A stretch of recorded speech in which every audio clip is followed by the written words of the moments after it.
Hey 4B, I'm coming to you from my living room, which just so happens to be the same living room that some little old leprechaun read to you a few days back. Um, Hopefully you guys enjoy that, and I'm hoping you guys are enjoying some of your time with your families, staying healthy and working hard on whether it is having fun or some school activities, whatever it might be. Just make sure you're behaving and treating your siblings and parents the right way. I definitely want to continue reading Kenzuke's Kingdom to you guys. It's been about a week since we read that last part, and I felt it wouldn't be right if we just left it there and didn't get to read the last couple chapters or waited a long time to read those. So I want to get these out to you. I'll probably do about maybe 10 minutes or so each time. We only have a couple chapters left, but they're actually pretty long chapters.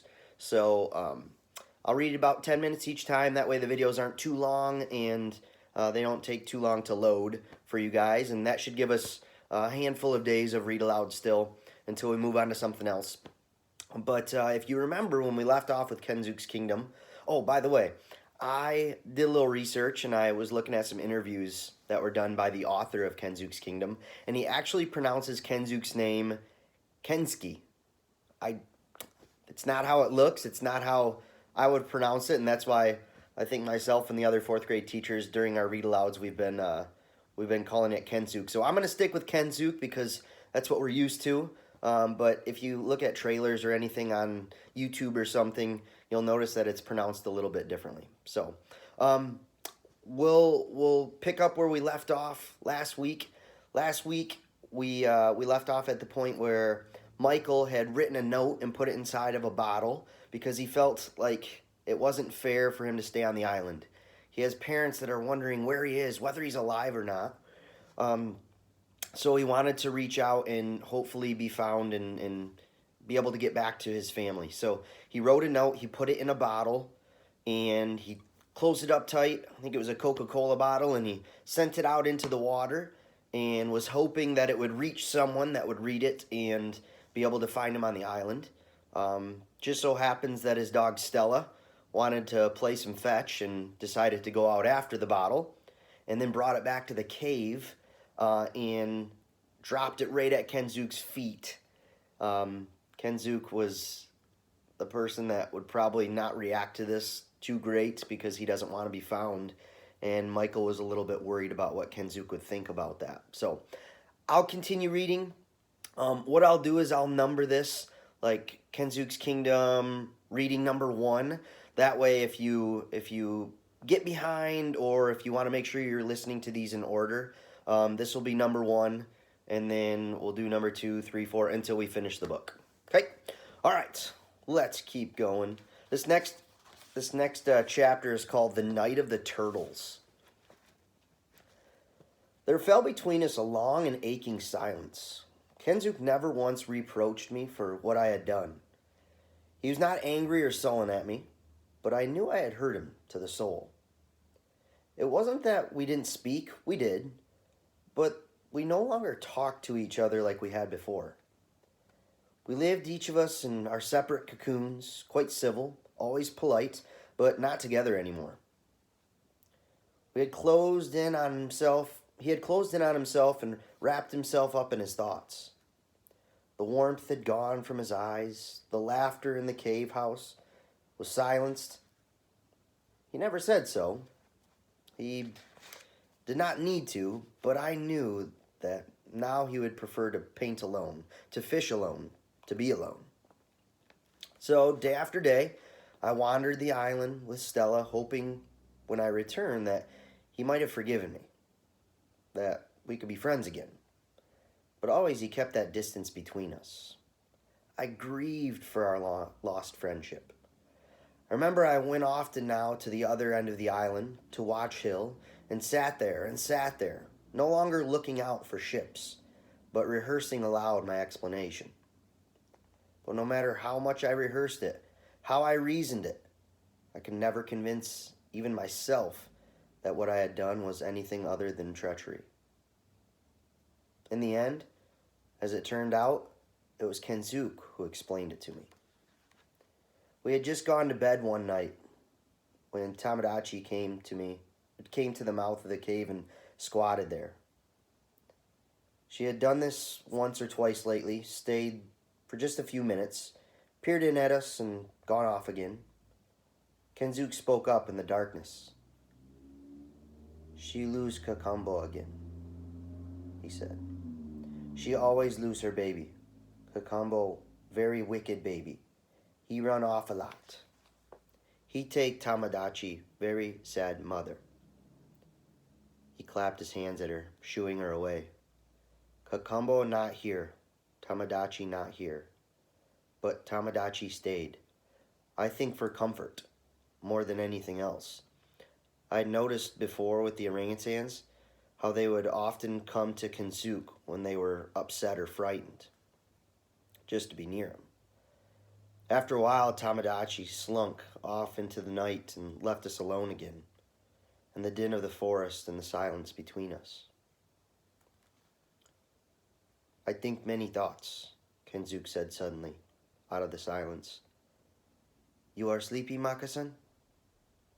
He had not called me by my name for weeks, ever since the Coke bottle incident. "No," I said. "Very good. I got a lot to say. You listen, I talk. I think many thoughts. When I think of Tamadachi, I think of your mother. Your mother, she too lose her baby. She lose you. That very sad thing for her. Maybe she come looking, and she not find you. You not there when she come. She think you dead forever, but she see you in her mind.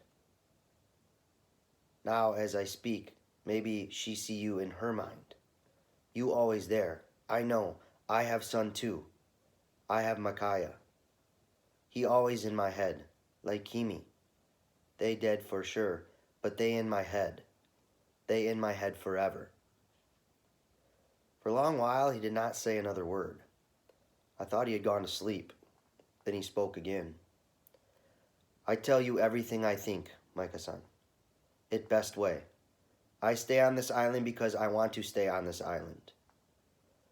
I do not want to go home Japan. Different thing for you. You want go back home across the sea, and that right thing. Good thing for you, but not good thing for me. For me, very sad thing. Many years I live alone here. I happy here. Then you come. I hate you when you first come. But after a little while, you are like son to me. I think maybe I like father to you. You like son to me. I very sad now when you go. I like talk with you. I like listen. I like sound when you speak. I want you stay here on this island. You understand?" "I think so," I said. "But you do one very bad thing. We friends, but you not tell me what you feel. You not say what you do. That not honorable thing to do. When I find bottle, when I read words, I very sad person indeed. But after a little while, I understand. I think maybe you want stay here with me, and you want also go home. So when you find bottle, you write message. You do not say what you do because you know it make me sad. I right? Yes?" "Yes," I said. "You very young person, Micah-san. You paint good picture. Very good picture. Like Akasaya. You have long life waiting for you. You cannot live whole life on this island with old man who die one day. So, thinking like this, I change my mind. You know what you do tomorrow." He didn't wait for me to answer. "We start build new fire. Big fire. We ready then for when ship see. Then you go home. And also we do another thing. We play soccer. You, me. What you say?" "All right," was all I could say. He had, just in a few moments, lifted the whole weight of guilt off my shoulders and given me such happiness, new hope. right, I'm going to stop there for today. So I think Kenzook is using his own thoughts, his own past, to kind of relate to Michael, right? Kenzook misses his family, but he knows he can't go back. There's nothing to go back for. But he still sees his family and still misses them. And Michael's in that same position, but Michael's family is probably alive.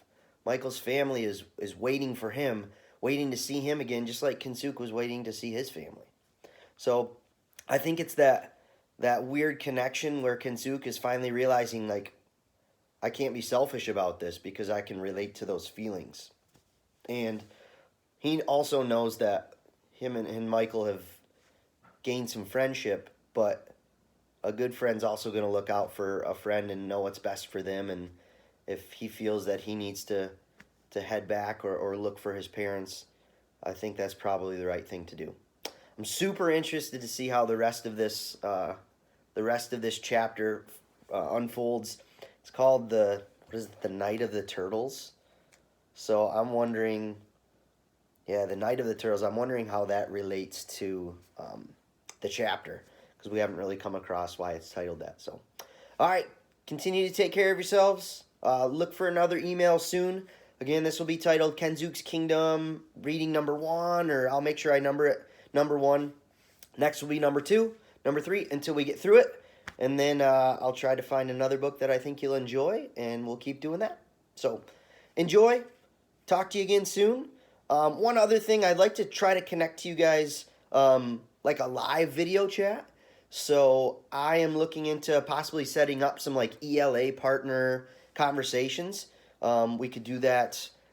We could try it over Skype. We could try it over Google Hangouts, which is, I think, easier if you're logged into your email, and we can do it that way. I know some of you have been checking your email, so look for information on that.